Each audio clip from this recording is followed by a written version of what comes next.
तो अभी जो हमारा चैप्टर है उसका नाम है thermal properties of matter. Thermal properties of matter, ठीक है।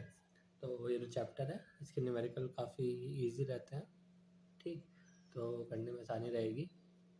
तो शुरू करते हैं पहले। ओके, सबसे पहली चीज़ आती है हीट। हीट हम सबको पता है हीट क्या होता है। हीट होता है, हीट को अगर डिफाइन करें तो सेंसेशन है ये वार्मथ का, मतलब कोई भी चीज़ गर्म लग रही है तो उसको हीट कह सकते हैं ना हम थोड़ा सा, ठीक। तो ये सेंसेशन वार्मथ। ओके, टेम्परेचर क्या है? टेम्परेचर वो है जो डिग्री बताता है हमारे हॉटनेस या फिर कोल्डनेस की। वो चीज़ होती है हमारी टेम्परेचर। अब देखो टेम्परेचर नापने के लिए ना हम जानते हैं टेम्परेचर नापने के लिए कौन सा डिवाइस यूज़ करते हैं, कौन सा इंस्ट्रूमेंट यूज़ करते हैं। तो टेम्परेचर नापने के लिए हम यूज़ करते हैं थर्मोमीटर। थर्मोमीटर ये होता है टेम्परेचर नापने के लिए, ठीक। तो 4 स्केल है टोटल थर्मामीटर, मतलब एक होता है सेल्सियस स्केल, एक होता है फ़ारेनहाइट स्केल, एक होता है रियोमर स्केल, एक होता है केल्विन स्केल। 4 स्केल है, Celsius scale, Fahrenheit scale, Reaumur scale, Kelvin scale. तो देखो सेल्सियस स्केल सबसे कम टेम्परेचर कितना नाप सकता है, वो है 0 डिग्री, ठीक है। और सबसे ज़्यादा कितना नाप सकता है 100 डिग्री। सबसे कम कितना नाप सकता है 0 डिग्री, सबसे ज़्यादा नाप सकता है 100 डिग्री। ओके, फ़ारेनहाइट स्केल है, फ़ारेनहाइट स्केल सबसे कम नापता है 32 डिग्री 32, और सबसे ज़्यादा मेजर करता है 212 डिग्री। फ़ारेनहाइट स्केल सबसे कम मेजर करता है 32 डिग्री और मैक्सिमम करता है 212 डिग्री। वहीं र्यूमर स्केल जो होता है वो हमारा मेजर करता है 0 डिग्री पे लोवेस्ट और 80 डिग्री पे हाईएस्ट। 0 डिग्री पे लोवेस्ट और 80 डिग्री पे हाईएस्ट। फिर आता है कैल्विन। कैल्विन हमारा लोवेस्ट देखता है 273 डिग्री पे और हाईएस्ट देखता है 373 पे। कैल्विन 273 पे लोवेस्ट होता है और 373 पर हाईएस्ट होता है। ओके,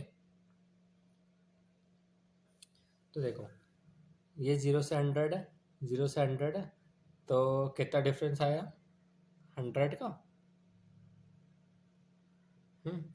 ये 32 से 212 है, 32 से 212, तो इनमें कितने का डिफरेंस आया 180 का।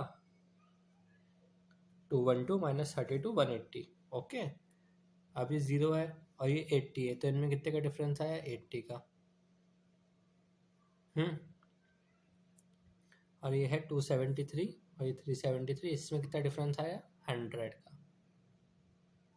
Okay okay.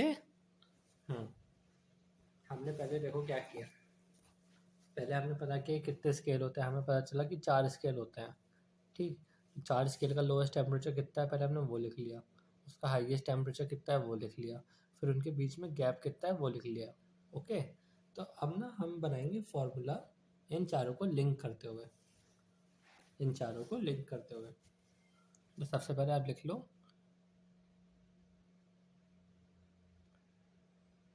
सेल्सियस स्केल का TC, पहले आप लिख लो TC इक्वल्स टू TF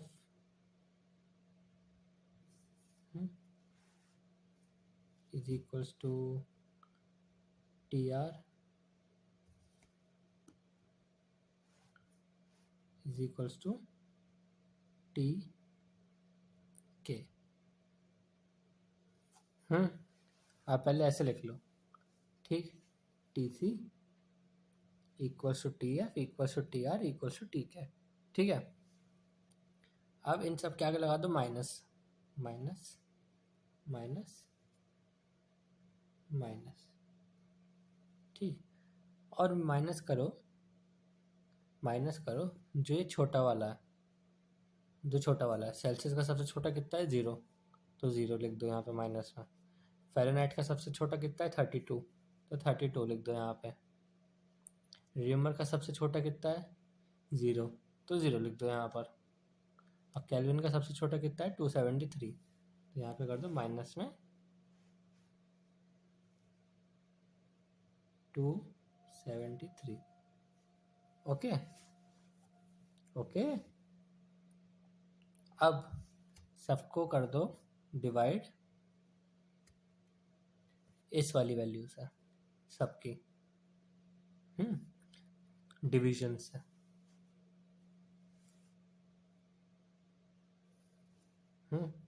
तो देखो सेल्सियस स्केल में कितने हैं डिवीजन है 100, तो इसे 100 लिख दो। फ़ारेनहाइट में कितने हैं 180, तो 180 लिख दो। र्यूमर में कितने हैं सिर्फ 80, तो वहाँ पे 80 लिख दो। और केल्विन में कितने हैं 100।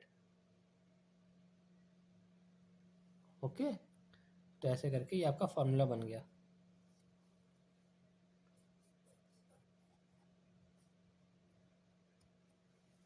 देखो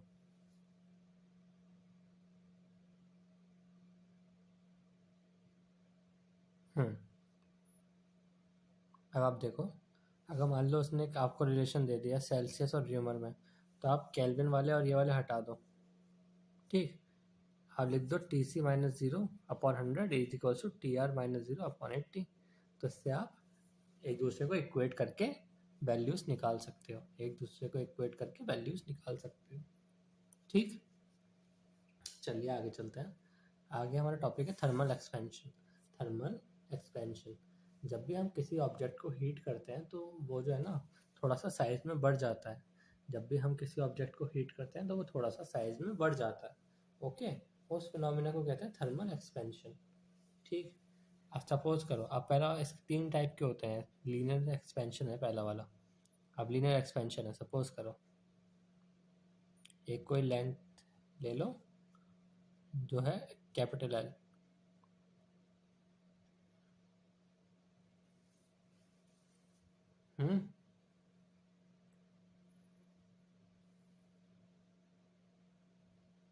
ठीक है, कैपिटल एल है,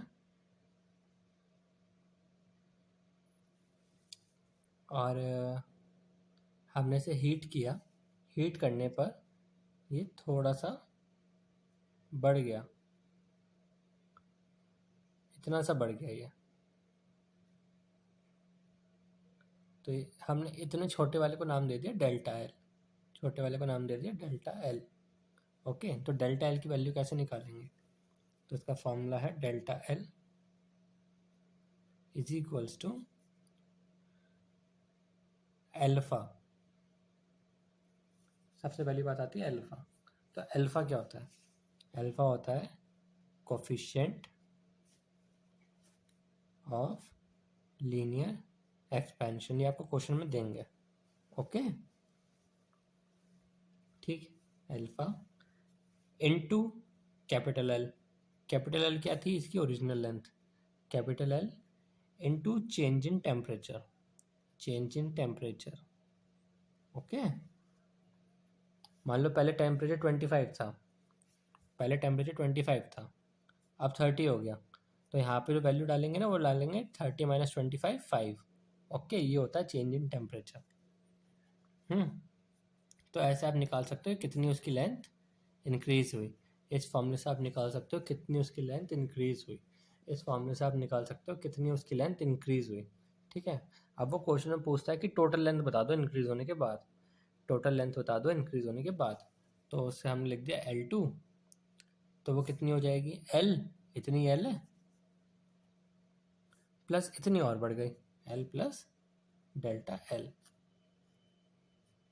ठीक है, ऐसे समझ आई बात? अब चलते हैं अगले वाले पे। अगला आता है एरिया एक्सपेंशन। अगला टॉपिक है हमारा एरिया एक्सपेंशन। तो देखो, सपोज करो कोई एक एरिया है, उसे हमने हीट किया तो वो थोड़ा सा बढ़ गया।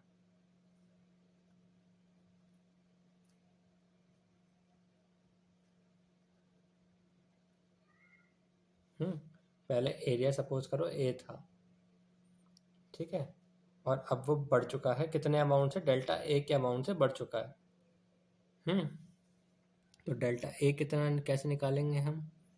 ठीक, सबसे पहली बात यहाँ पे लगता है बीटा। बीटा है कोफिशिएंट ऑफ एरियल एक्सपेंशन। जैसे यहाँ पे अल्फा था ना कोफिशिएंट ऑफ लीनियर एक्सपेंशन, यहाँ पे बीटा है कोफिशिएंट ऑफ एरियल एक्सपेंशन। तो डेल्टा ए को कैसे निकालेंगे, आप पहले बीटा रख दो आगे, फिर रख दो आप ओरिजिनल एरिया। ओरिजिनल एरिया कितना था, कैपिटल है, इनटू चेंज इन टेम्परेचर, कितना टेम्परेचर बढ़ाया है आपने। ठीक है, वही एग्जांपल ले लो कि पहले 25 था अब 30 हो गया, तो 5 बढ़ाया तो 5 रख देंगे यहाँ पे। ओके,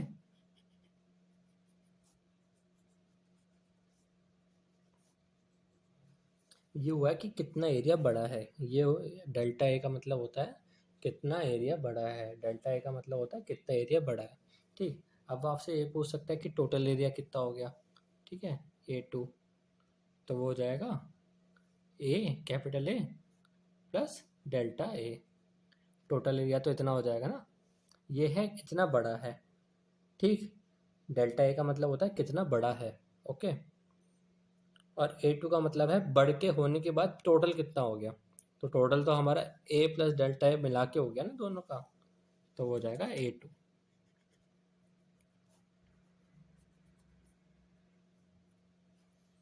अब इसके बाद आता है हमारा वॉल्यूम या फिर क्यूबिकल एक्सपेंशन। सपोज करो कोई वॉल्यूम ले लेते हैं, क्यूब ले लेते हैं। ठीक,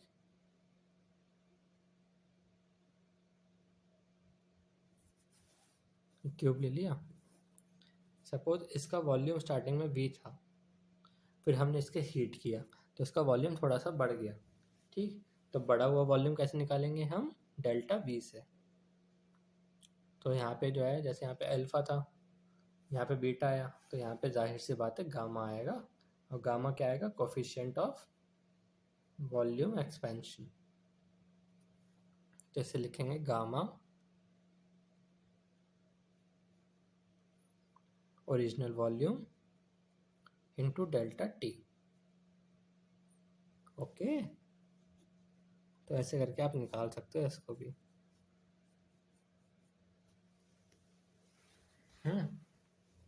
आप पूछेंगे टोटल वॉल्यूम कितना हो गया, तो टोटल वॉल्यूम हो जाएगा ओरिजिनल वॉल्यूम प्लस कितना इंक्रीज हुआ है, इंक्रीज हुआ delta V।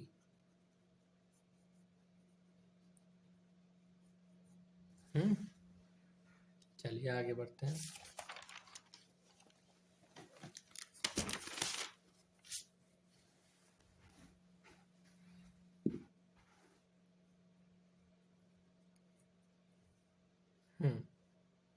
एनोमैलस behaviour of water. Anomalous behaviour of water, इसमें देखिए क्या होता है। अभी हमने क्या बोला, अभी हमने पीछे क्या बोला कि जैसे जैसे हम टेम्परेचर बढ़ाते हैं तो वॉल्यूम बढ़ती है। अभी हमने पीछे देखा ना कि किसी का लेंथ बढ़ रहा, किसी का एरिया बढ़ रहा, किसी की वॉल्यूम बढ़ रही थी टेम्परेचर बढ़ाने पे। तो यहाँ पे होगा टेम्परेचर बढ़ाने में वॉल्यूम बढ़ती है। लेकिन लेकिन जब वाटर 0 डिग्री सेल्सियस से 4 डिग्री सेल्सियस तक आता है, उसकी वॉल्यूम डिक्रीज होती है। उसके बाद बढ़ने लगती है। ओके, तो देखो नॉर्मली क्या होता है, नॉर्मली देखो जब टेम्परेचर बढ़ता है तो वॉल्यूम बढ़ता है, टेम्परेचर बढ़ता है तो वॉल्यूम बढ़ता है। लेकिन जब पानी 0 डिग्री से 4 डिग्री पर आता है ना, जब तक पानी 0 डिग्री से 4 डिग्री पर आता है तो उसका वॉल्यूम घटता है, तो उसका वॉल्यूम घटता है। लेकिन जैसे जैसे 4 डिग्री से आप आगे बढ़ोगे तो उसका वॉल्यूम फिर से बढ़ने लगता है। तो इसका एक ग्राफ है, वो आप देखो।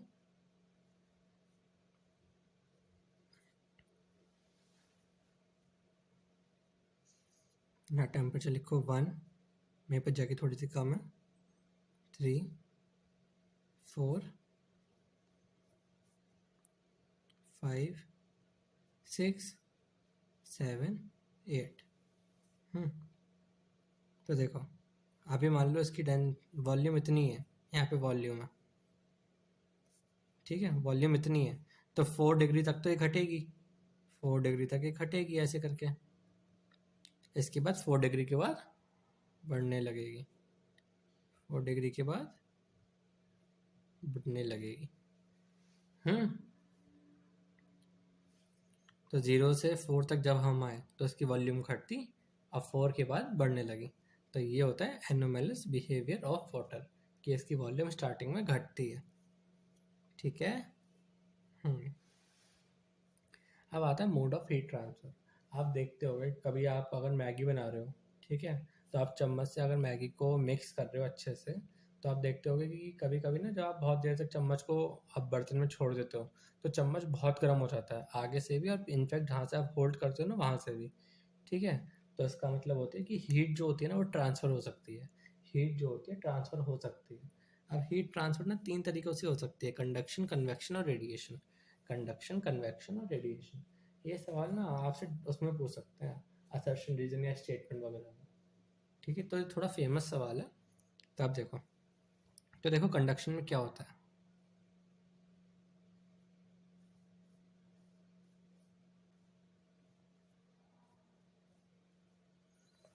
ठीक है, सपोज आपने यहाँ पर कुछ हीट किया, यहाँ पर कुछ हीट किया, तो यहाँ के पार्टिकल्स हो गए गर्म, यहाँ के पार्टिकल्स हो गए गर्म, हो गए।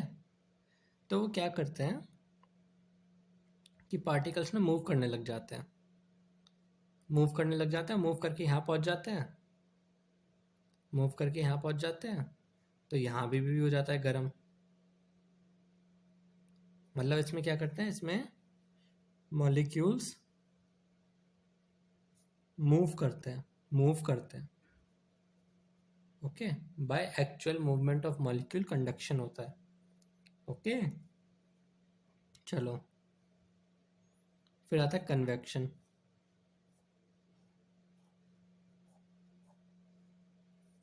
कन्वेक्शन में क्या होता है कि सपोज आपने यहाँ पे हीट किया, यहाँ के पार्टिकल्स हो गए हीट, तो वो क्या करते हैं, वो करते हैं कि मान लो ये वाला हीट हो गया, तो ये इससे टकराएगा, ये आगे वाले से टकराएगा, ये आगे वाले से टकराएगा, ये इनसे टकरा गए, ये और आगे से टकराएगा। तो एक दूसरे से ना टकरा टकरा के ये आपस में एक दूसरे से टकरा टकरा के वाइब्रेट कर करके ये आगे के सरफेस को कर देते हैं गर्म। इसमें क्या होता है, इसमें पार्टिकल जो हीट हो जाते हैं वो दूसरी तरफ मूव कर जाते हैं, और जब मूव कर जाते हैं तो वो दूसरी सरफेस को गर्म कर देते हैं। और इसमें क्या होता है, इसमें होता है वो आपस में एक दूसरे को टकराते रहते हैं और हीट को ट्रांसफ़र करते हैं, टकरा कर हीट ट्रांसफ़र करते हैं। मतलब कन्वेक्शन में क्या होता है, वाइब्रेशंस होती हैं, वाइब्रेशन से हीट ट्रांसफ़र होती है। यहाँ पे मॉलिक्यूल मूव करते हैं तब हीट ट्रांसफ़र होती है, यहाँ पे वाइब्रेशन से हीट ट्रांसफ़र होती है। फिर आता है रेडिएशन। रेडिएशन कुछ नहीं, जैसे जो सन रेज होती है ना, जो सन रेज होती हैं उनको रेडिएशन में आते हैं। इसका सिर्फ यही एग्जांपल है कि सन रेज जो होती हैं वो रेडिएशन के अंदर आते हैं, okay.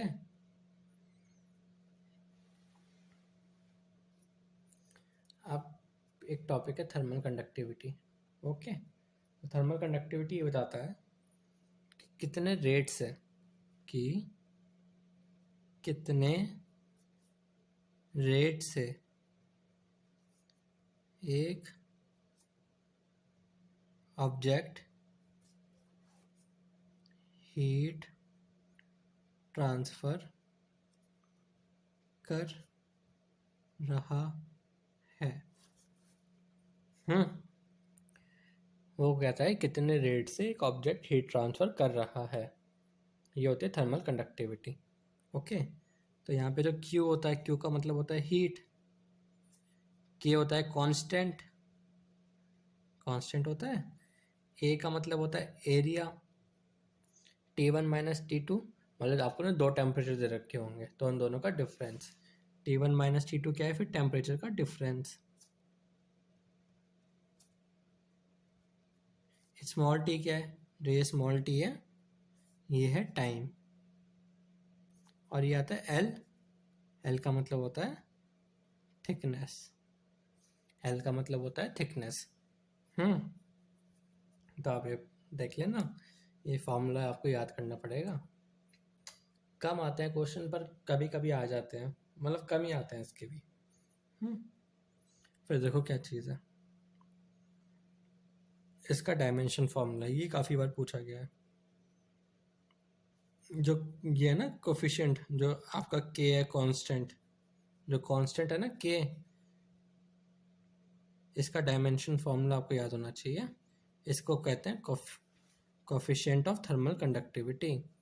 Coefficient of thermal conductivity का डायमेंशन फॉर्मूला ये है MLT माइनस 3 K माइनस 1। के को क्या बोलते हैं, कोफिशिएंट ऑफ थर्मल कंडक्टिविटी। फिर आता है Newton's law of cooling. Newton's law of cooling मैं आपको सीधा न्यूमेरिकल में समझाऊंगा, क्योंकि इसका जो थ्योरी का पार्ट है और न्यूमेरिकल का पार्ट है वो एंटायरली डिफरेंट है। ठीक, और थ्योरी का part Newton's law of cooling से तो नहीं आएगा। ठीक, तो आगे चलते हैं हम न्यूमेरिकल पे। थोड़ा सा पार्ट अभी इसका हीट गेन और हीट लॉस का बचा है इस चैप्टर का, तो वो अभी हम एक चैप्टर से लिंक्ड है वो थोड़ा सा, तो जब वो करेंगे तब मैं आपको उसका बताऊंगा। Okay. Hmm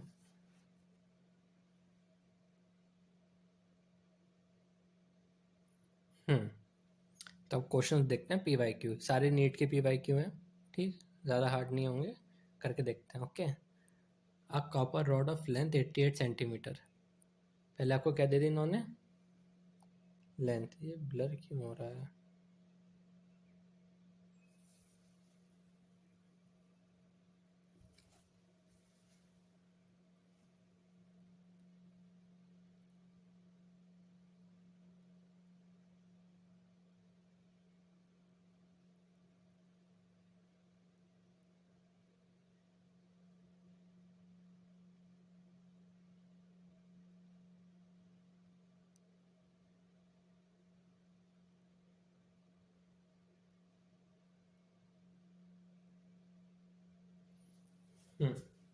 a copper rod of length 88 centimetre. तो कॉपर रॉड है पहले बात तो, उसकी आपको लेंथ कितनी दे रखी है, कैपिटल L दे रखा है आपको 88 सेंटीमीटर। मतलब हम लिख सकते हैं 0.88 मीटर, 0.88 मीटर। ठीक है। And aluminium rod of unknown length, तो एक एल्यूमिनियम की रॉड है जिसकी लेंथ हमें नहीं पता। Have increase in length. अच्छा, तो इनका कहने का मतलब है कि इसने भी डेल्टा एल बढ़ाई, इसने भी डेल्टा एल बढ़ाई।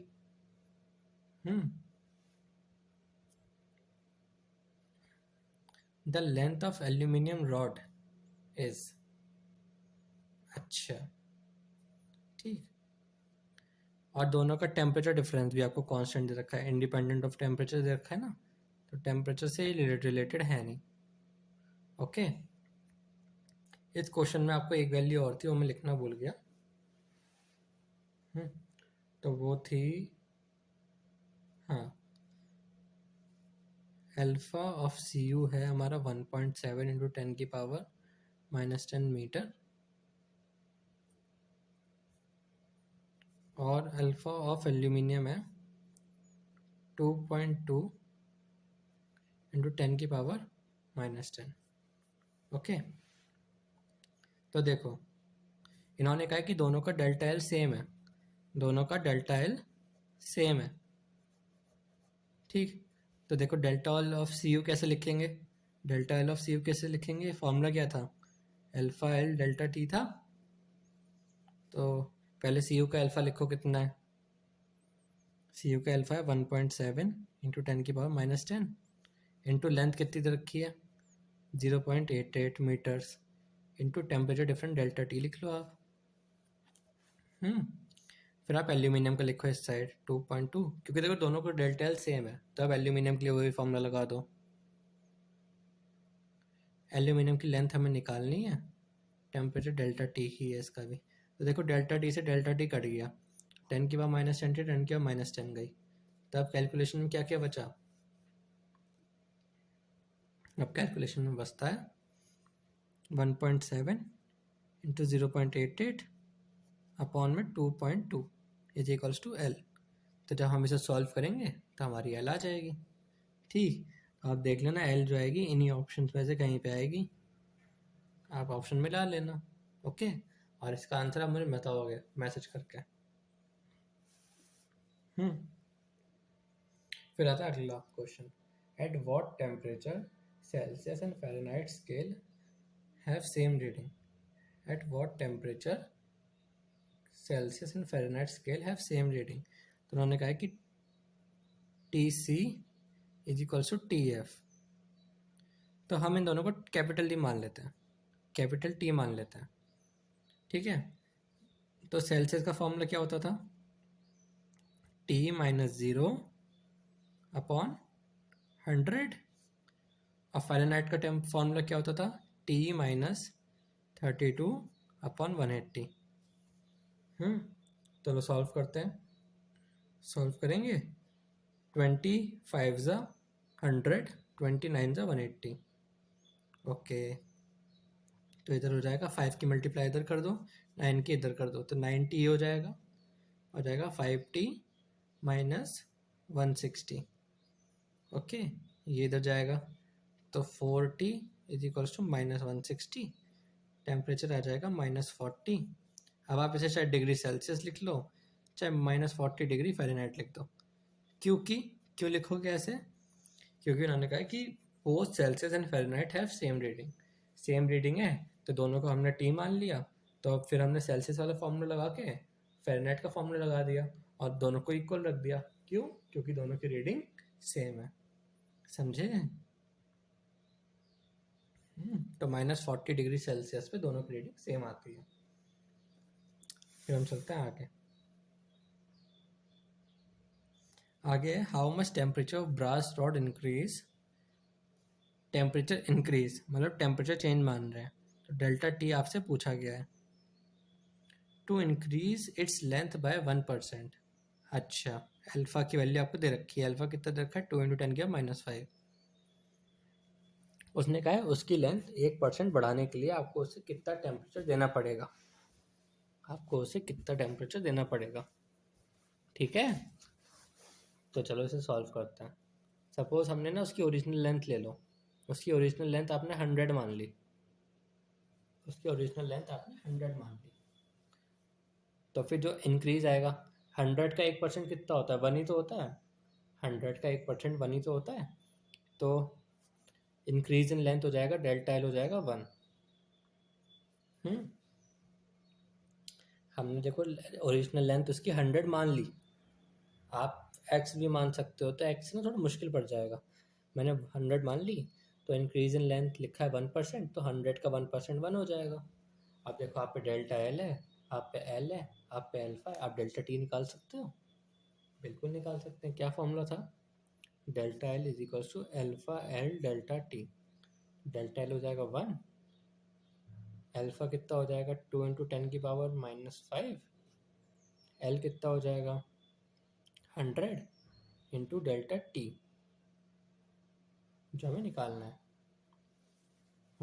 तो 1 को 1 ही रहने दो अभी, तो ये 10⁻⁻5 है और ये 2 0 यहाँ पर है, तो हो जाएगा 10⁻³ इंटू डेल्टा टी। अब देखो ये 10 की पावर को मैं भेज दूंगा नीचे, 1/10⁻³ is equals to 2 delta T. अब देखो नीचे माइनस है, 10⁻³ है, तो ऊपर जाके क्या हो जाएगा 10⁻+3, और 10⁻+3 मतलब 1000 is equal to 2 delta T, अब 2 से ये काट दो, ये 500, तो delta T increase in temperature कितना होना चाहिए, 500 डिग्री का। 500 डिग्री जब बढ़ाओगे तब जाके वो अपनी लेंथ का 1% बढ़ेगी, 500 डिग्री बढ़ाओगे तब जाके वो अपनी लेंथ का 1% बढ़ेगी। ओके, अब आता है न्यूटन्स लॉ ऑफ कूलिंग, जो मैंने कहा था कि मैं आपको न्यूमेरिकल्स में बताऊंगा।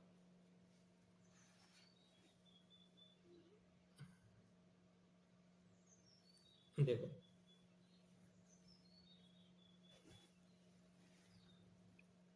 देखो, a body cools from 80 degree to 60 degree in 2 minutes. In how much time it will cool from 60 degree to 40 degree if temperature of surrounding is 10 degree? अच्छा, तो देखो इस सवाल में क्या करते हैं, सवाल में ना एक फॉर्मूला लगता है। तो फॉर्मूला क्या लगता है कि आप पहले दोनों टेम्परेचर को कर दो minus, T1 minus T2 left hand side में, अपॉन लिख दो टाइम। तो देखो लेफ्ट हैंड साइड में क्या लिखना है आपको, T1 माइनस T2 अपॉन में टाइम, फिर लिख दो इक्वल्स टू। अब आपको राइट हैंड साइड में क्या लिखना है वो ध्यान से देखना। यहाँ पे आपको देखना है T1 प्लस T2। यहाँ क्या लिखा था, T1 minus T2 upon time. यहाँ लिखना है T1 plus T2 divide by two minus temperature of surrounding, minus temperature of surrounding. तो ये फॉर्मूला है न्यूटन्स लॉ ऑफ कूलिंग का। लेकिन अगर आप बुक में देखोगे ना, तो बुक में बहुत इंटीग्रेशन करके कुछ और दे रखा है फॉर्मूला, लेकिन न्यूमेरिकल सॉल्व होता है एक्चुअली इस फॉर्मूले से। तो ये फॉर्मूला है। चलो लगा के देखते हैं फिर इसको। उन्होंने कहा है 80 टू 60 डिग्री 2 मिनट में आ रहा है। 80 से 60 डिग्री 2 मिनट्स में आ रहा है। तो 60 से 40 डिग्री कितने मिनट में आएगा अगर टेम्परेचर ऑफ सराउंडिंग 10 डिग्री है? क्वेश्चन समझ आया? 80 टू 60 आ रहा है 2 मिनट में, तो 60 टू 40 कितनी देर में आएगा वो अपने को पता करना है। और टेम्परेचर सराउंडिंग रखा है 10 डिग्री। तो देखो सबसे पहला हमें लेफ्ट हैंड साइड लिखनी है। लेफ्ट हैंड साइड में क्या होगा, T1 माइनस T2 करना है। तो 80 माइनस 60 कितना होता है, 20 अपॉन कितना टाइम दे रखा है, 2 मिनट्स। तो ये हो गया left hand side. Is equals to right में क्या है, T1 plus T2, 80 plus 60, 80 plus 60 140, 140 divide by 2, 140 divided by 2,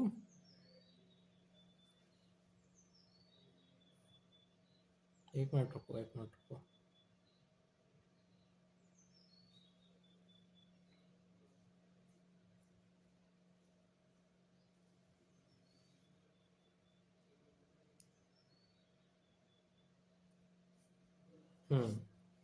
एक छोटी सी कमी रह गई है इस फॉर्मूले में ना, राइट हैंड साइड होती है, इसकी मल्टीप्लाई होती है के से। के होता है कुछ कांस्टेंट होता है के, ओके, के होता है कांस्टेंट, इन सब की मल्टीप्लाई होती है के से। 140 माइनस टेम्परेचर सराउंडिंग कितना है 10, इस सब की मल्टीप्लाई किससे होगी, के से। ओके, तो इसे सॉल्व कर लो। ये हो जाएगा 20 डिवाइड बाई 2 10, ये हो जाएगा 140 70 70, 140 को डिवाइड बाई 2 करोगे तो 70 आएगा, और 70 minus 10 60 equal to 60, 10 equal to 60 के। ओके, चलो आगे चलते हैं।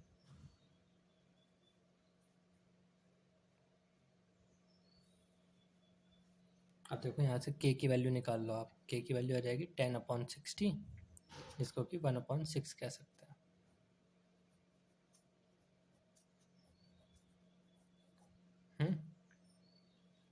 अब देखो कांस्टेंट की वैल्यू आ गई हमारे पास, अब ये निकालना है। ठीक, तो अब इसके लिए भी ऐसे इक्वेशन बनाओ। T1 माइनस T2, 60 माइनस 40 कितना होता है 20, अपॉन इसका टाइम हमें निकालना है, इक्वल्स टू, अब इधर क्या है, T1 plus T2, 60 plus 40 100 divide by 2 minus temperature of surrounding 10 into के की वैल्यू कितनी आई है 1/6, 1/6। तो सॉल्व करते हैं इसको। Time 100 divide by 2 50, 50 minus 10 50 minus 10 कितना होता है? 40। 40 और इंटू 1/6 तो है ही, अपॉन में 1/6। तो टाइम आ जाएगा हमारा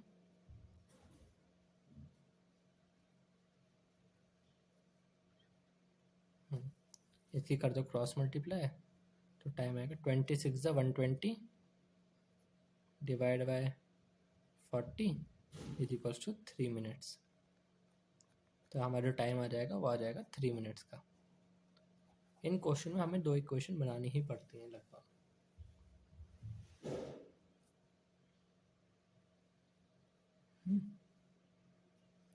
फिर देखो अगला सवाल, A body cools from 60 to 50 degree in 5 minutes and to 45 degree in next 5 minutes. अच्छा, फाइंड टेम्परेचर ऑफ सराउंडिंग। अच्छा, तो देखो वो 60 से 50 आ रही है 5 मिनट में, और 50 से 45 जा रही है भी 5 मिनट में। तो टेम्परेचर ऑफ सराउंडिंग बताना है। तो पहले हम लिखेंगे 60 से 50 वाला केस। कैसे लिखेंगे? पहले लेफ्ट हैंड साइड को कैसे लिखते हैं? T1 minus T2, 60 minus 50 10 upon time कितना है? 5 मिनट।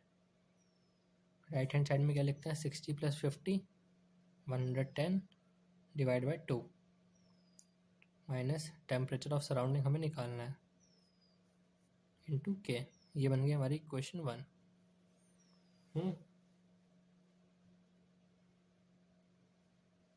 फिर अगला क्या है? 50 से 45 गया है कितने मिनट्स में?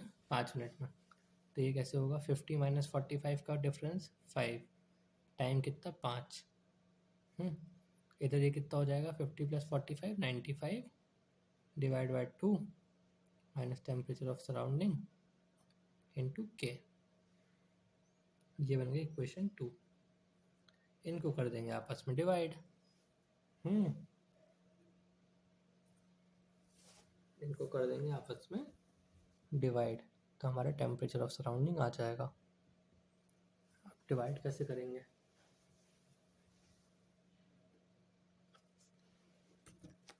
पहले मैं इधर लिख देता हूँ ताकि आपके लिए आसानी हो। देखो यहाँ पे ना 10/5 है, तो मैं इसको 2 लिख रहा हूँ इक्वेशन 1 को। 2 इक्वल्स टू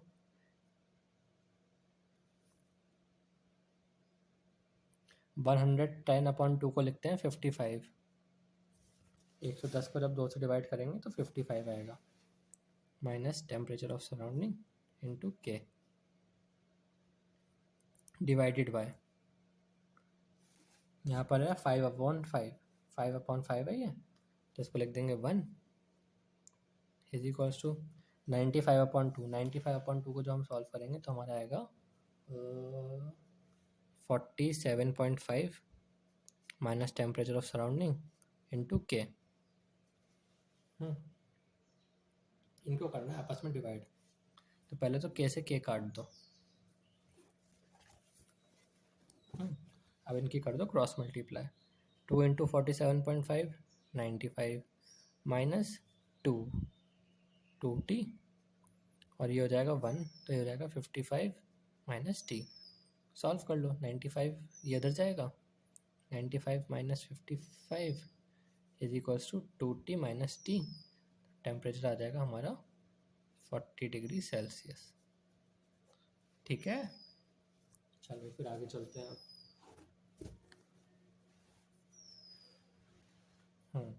ये क्वेश्चन है आपके लिए होमवर्क। अगर नहीं होगा तो आप मुझे बताओगे, मैं फिर से करूँगा। A body cools from 80 to 50 degree in 5 minutes. Calculate time spent from 60 to 30 if temperature of surrounding is 20 degree Celsius. जैसा ये वाला क्वेश्चन सॉल्व किया ना, ये वाला डिट्टो यही वाला सेम है। ये आप खुद सॉल्व करोगे, इसका आंसर मुझे बताओगे। तो आपको 2 सवाल है जिसका आंसर आपको मुझे बताना है, तो ये वाला और एक इसकी कैलकुलेशन में किसका आंसर क्या आएगा। ओके, चलो फिर okay, bye bye, take care.